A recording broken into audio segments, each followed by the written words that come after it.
సెర్ఫ్ ఉద్యోగస్తులు కృతజ్ఞ సభ. ఈ కృతజ్ఞ సభలో పాల్గొన్న మనకు ముఖ్య అతిథి సెర్ఫ్ ఉద్యోగులకు పే స్కేల్ కోసం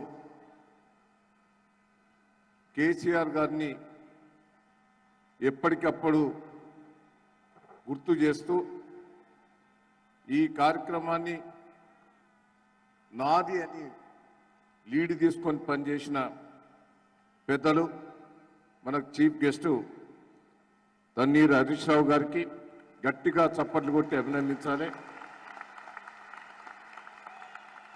మనకు అన్ని తీర్లా సపోర్ట్ చేసిన సత్యవతి రాథోడ్ గిరిజన శాఖ మంత్రివర్యులకు గట్టిగా చప్పట్లు కొట్టి ఈరోజు ఈ కార్యక్రమంలో పాల్గొన్న యూనియన్ రాష్ట్ర అధ్యక్షుడు తమ్ముడు గంగన్న గారికి, నర్సయ్య గారికి, రాష్ట్ర నాయకులు చాలామంది ఉన్నారు, అందరి పేర్లు చెప్పాలంటే ఇబ్బంది, సుదర్శన్ గారికి, సోదరి సురేఖ గారికి, వెంకట్ గారికి, మధు గారికి, సుభాష్ గారికి, మహేందర్, అవునయ్య, మా సోదరి సమ్మక్క, భారతి, ఇంకా చాలామంది వేదికను అలంకరించిన యూనియన్ నాయకులు చాలామంది ఉన్నారు. ఇక్కడికి వచ్చిన సెర్ఫ్ ఉద్యోగస్తులందరికీ కూడా, పత్రికా మీడియా మిత్రులకు అందరికి కూడా పేరు పేరున నా ఉదయపూర్వక నమస్కారాలు. ఈరోజు మనం అందరం కూడా రివ్యూ చేసుకోవాలి. నేను ఎందుకంటున్నా అంటే గత ప్రభుత్వాలు ఎట్లుండే, కేసీఆర్ గారు వచ్చినాక ఏ రూపంగా మార్పు వచ్చింది. నేను ఎందుకంటే నేను 40 ఏళ్ళ నుంచి రాజకీయాలు ఉన్నా, చాలామంది ముఖ్యమంత్రులు చూశాను, చాలా పార్టీలు చూశాను. నాకు ప్రజల గురించి మాట్లాడే వాళ్ళు, ప్రజల గురించి ఆలోచించే వాళ్ళు ఇద్దరు ముఖ్యమంత్రులు చూశాను. ఆయన ఎన్టీ రామారావు గారు, 2 కేసీఆర్ గారు అనేది మనం గుర్తుపెట్టుకోవాలి. పాపం ఎన్టీ రామారావు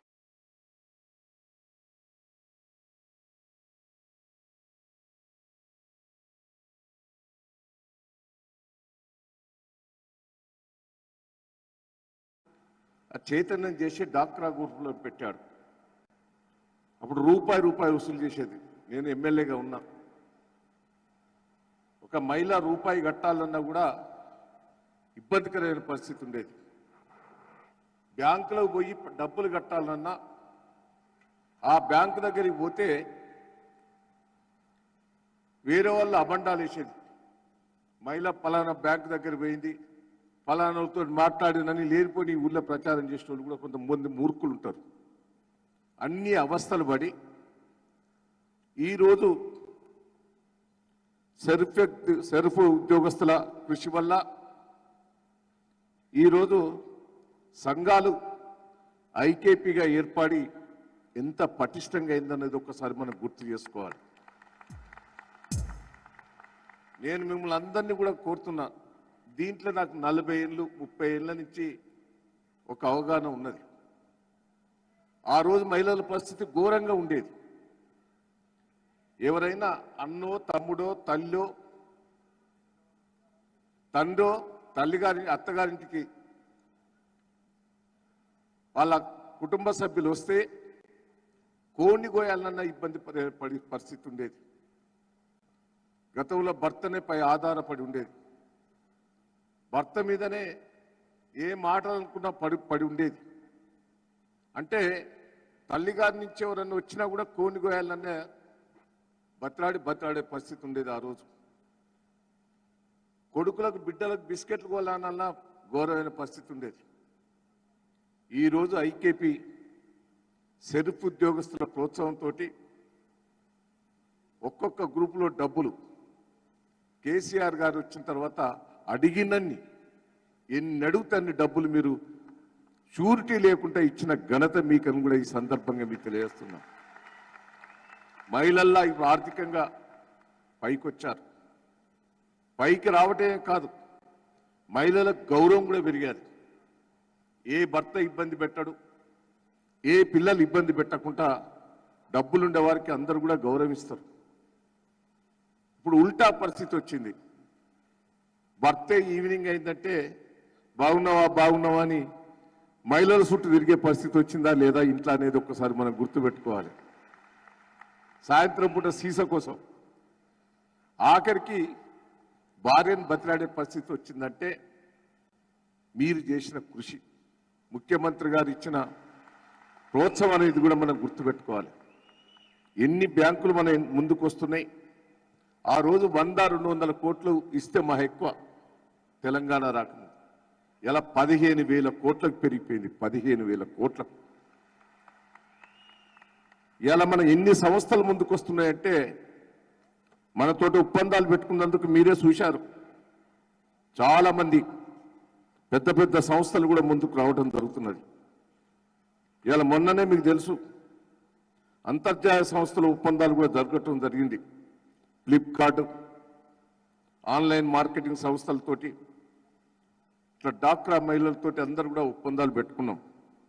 మన అందరికి కూడా ఇలా మహిళలను ఆర్థికంగా అన్ని తీర్ల డెవలప్మెంట్ తీసుకొచ్చినందుకు మహిళా గ్రూపులను స్ట్రెంథన్ చేస్తున్నాం. చాలా మంది మహిళలు పైకి వస్తున్నారు, ఎడ్యుకేటెడ్స్ ఇంకా ముందుకు పోతున్నారు. వాటికి అన్నిటికీ మీరే కారణం. నేను మిమ్మల్ని అందరినీ కూడా ఒక్కసారి ఆలోచించమంటున్నా. వేరే రాష్ట్రాలల్లో ఎట్లున్నది, మన తెలంగాణ రాష్ట్రంలో కూడా ఎట్లున్నదని కూడా మీరు తెలుసుకోవాలి. బీజేపీ పరిపాలించే రాష్ట్రాలు కానీ, కాంగ్రెస్ రాష్ట్రాలు పరిపాలించే రాష్ట్రాలు కానీ ఘోరమైన పరిస్థితి ఉన్నది మీది. ఉమ్మడి రాష్ట్రంలో మనం ఎంత గోసపడ్డామో ఒక్కసారి గుర్తుపెట్టుకోవాలి. సాలిసాలిన జీతాలతోటి బతుకుదెరువు కోసం, ఏదో హోదా కోసం, ఏదో చదువుకున్న వాళ్ళు ఏం చేయకుంటే ఎట్లా అనేది ఏదో అట్లా పని చేసుకుంటా బతికేవాళ్ళు. ఈరోజు మీకు భారతదేశంలో ఒక తెలంగాణ రాష్ట్రంలో స్కేల్స్ రావటం గర్వకారణం అని కూడా ఈ సందర్భంగా మీకు తెలియజేస్తున్నాను. అది గర్వపడాలి.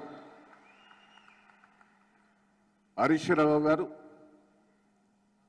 వడ్డీ లేని రుణాల విషయంలో ప్రత్యేక శ్రద్ధ తీసుకున్నాడు. అభయస్థం కూడా మర్చిపోయిన అభయస్థాన్ని కూడా మిత్తితోటి వాపస్ ఇచ్చేది కూడా హరీష్ అన్న కృషి అని కూడా ఈ సందర్భంగా మీకు తెలియజేస్తున్నాం. ఎందుకంటే మనం కూడా ఒక్కసారి ఆలోచించుకోవాలి. ఫైనాన్స్ పొజిషన్ ఘోరంగా ఉన్నది. దానికి కరోనా 3 ఏళ్ల బట్టి కరోనా పీరియడ్ లోపల ఫైనాన్స్ పొజిషన్ ఘోరమైన పరిస్థితి ఉన్నది. ముఖ్యమంత్రి గారు ఎక్కడ కూడా ఇబ్బంది పడకుండా, కొన్ని ఇబ్బందులు వచ్చినా కూడా పెన్షన్ ఆపలేదు, కళ్యాణ లక్ష్యం ఆపలే. ఇవన్నీ కూడా మనం రివ్యూ చేసుకోవాలి. ఒక్కసారి నేను వేరే రాష్ట్రాలు కూడా తిరిగి వచ్చాను. పక్కన ఛత్తీస్గఢ్ పోయాను, పక్కన కర్ణాటక పోయాను. కర్ణాటకలో పెన్షన్ చూస్తే ఒక ఇంటికి పోయి అడిగాను, ఏందమ్మా నీకు ఎంత పెన్షన్ వస్తుందని అడిగితే 500 వస్తుందని గొప్ప చెప్తాను. ఎందుకమ్మా అంత గొప్ప చెప్తున్నావు అంటే, అంతకుముందు 200 ఉండే సార్, 500 చేసిందని సంతోషంగా చెప్తాను. మళ్ళీ ఇట్లాంటి వచ్చినాక పిలిచింది, 500 ఇస్తాను కరెక్టే కానీ 6 నెలల బట్టి పెన్షన్ ఇస్తలేదు సార్. ఎందుకంటే కరోనా చేయబట్టి డబ్బులు లేవట అని. కరోనా ఉన్నా మహిళల కోసం, ముసలుల కోసం, వికలాంగుల కోసం అప్పు తీసుకొచ్చి పెన్షన్ ఇచ్చిన దాంట్లో మన హరీష్ అన్న, కేసీఆర్ గారికి ప్రత్యేకంగా కృతజ్ఞతలు చెప్పాలి. కళ్యాణ లక్ష్మి ఆపలే. అదే పెన్షన్ వేరే ఇంటికి పోయి అడిగాను, నీకు వస్తుందా అంటే నా ఇంటికి పోయి స్లాబ్ పేషెంట్ నాకు పెన్షన్ ఇయ్యరట. ఇంకో ఇంటికి పోయి అడిగాను, నా కొడుకు స్కూటర్ మీద తిరుగుతాడు కాబట్టి నాకు పెన్షన్ ఇయ్యడాడు. ఏకైక రాష్ట్రం ఒక ఉద్యోగస్తులకు తప్ప ప్రతి కుటుంబానికి పెన్షన్ ఇచ్చిన మహానుభావుడు కేసీఆర్ గారు అనేది మనం గుర్తుపెట్టుకోవాలి. ఎంత కష్టం వచ్చినా హరీష్ అన్న కేసీఆర్ గారు ఫైనాన్స్ విషయంలో ఆదాయం పడిపోయినా పేదలకు ఇచ్చేది ఎక్కడ కూడా ఆపుతలేడు. నేను మీకు కూడా ఈ స్కేల్ విషయంలో నేను కొద్దిగా డౌట్ పడ్డా. మనోళ్ళు యూనియన్ వాళ్ళు అందరూ వచ్చేది ఫైనాన్స్ పొజిషన్ మంచిగా లేదా, కొద్దిగా ఇబ్బంది ఉంటుందేమో నేను అనేది, కూసబెట్టి మాట్లాడేది. కానీ ముఖ్యమంత్రి గారు మనసున్న మహారాజు కాబట్టి హరీష్ అన్న వాళ్ళ దగ్గరికి పోయి ఒప్పించి ఇంత కష్టకాలంలో చేసినందుకు అది మన కృతజ్ఞత. ఇంత కష్టకాలం మనం అది గుర్తుపెట్టుకోవాలి. ఏదో రొటీన్ కాదు. కరోనా చేయబట్టి 3 ఏళ్ల నుంచి మన రాష్ట్ర ప్రభుత్వానికి ఆదాయం పడిపోయింది.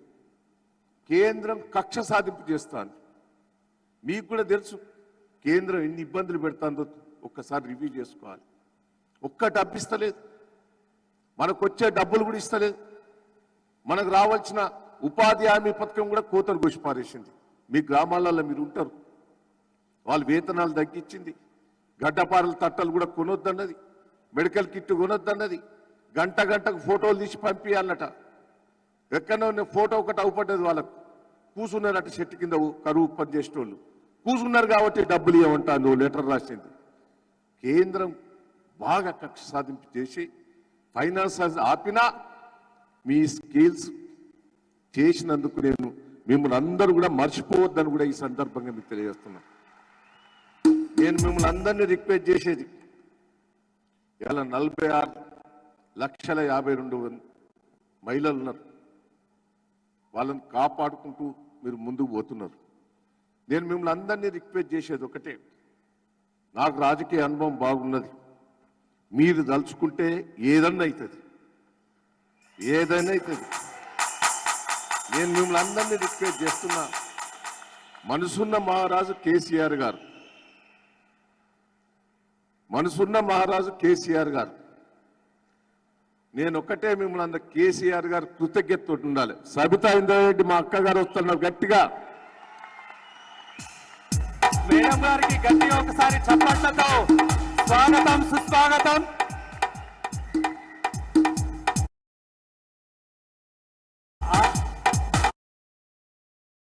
మనస్ఫూర్తి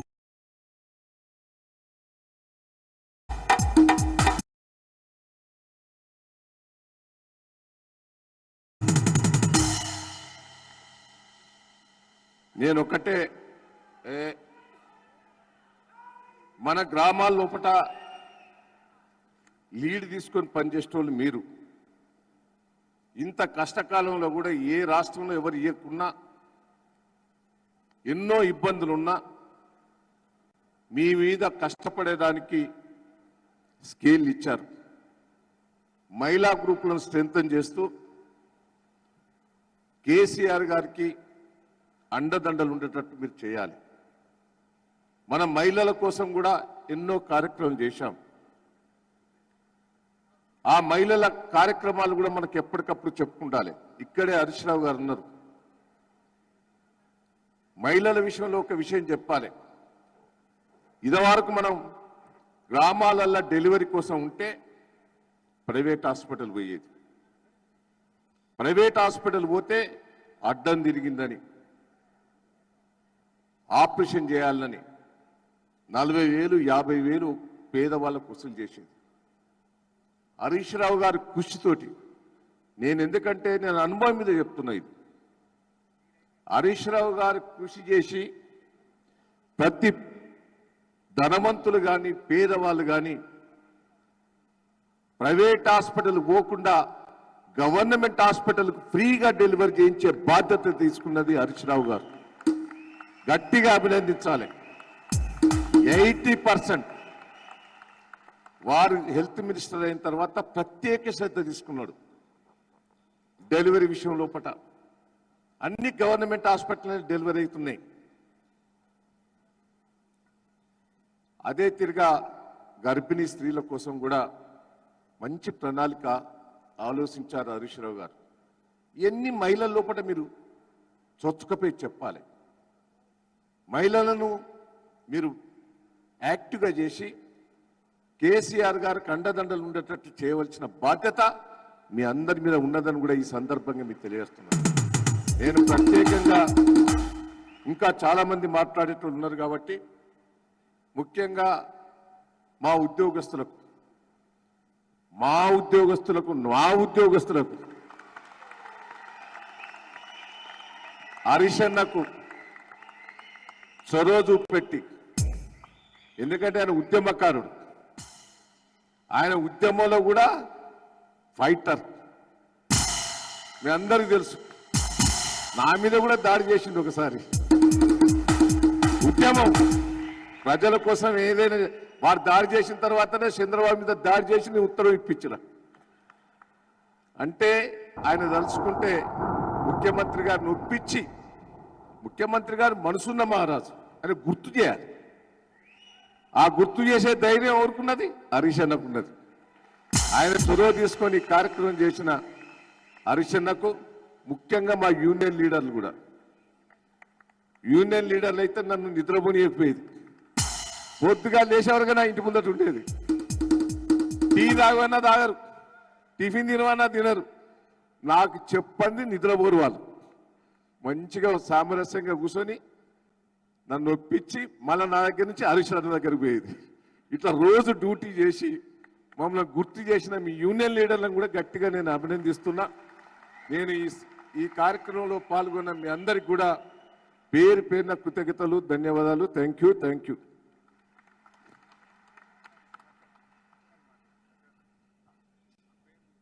సార్ ధన్యవాదాలు సార్. మీరు యొక్క అమూల్యమైన అభిమానాన్ని, ప్రేమను, ఆదరణను తమరి మాటల రూపంలో మాపై చూయించి నా సిబ్బంది అని మరీ చెప్పినందుకు మా అందరి సిబ్బంది తరఫున, మా కుటుంబాల తరఫున మీకు హృదయపూర్వక ధన్యవాదాలు తెలియజేస్తా ఉన్నాం సార్.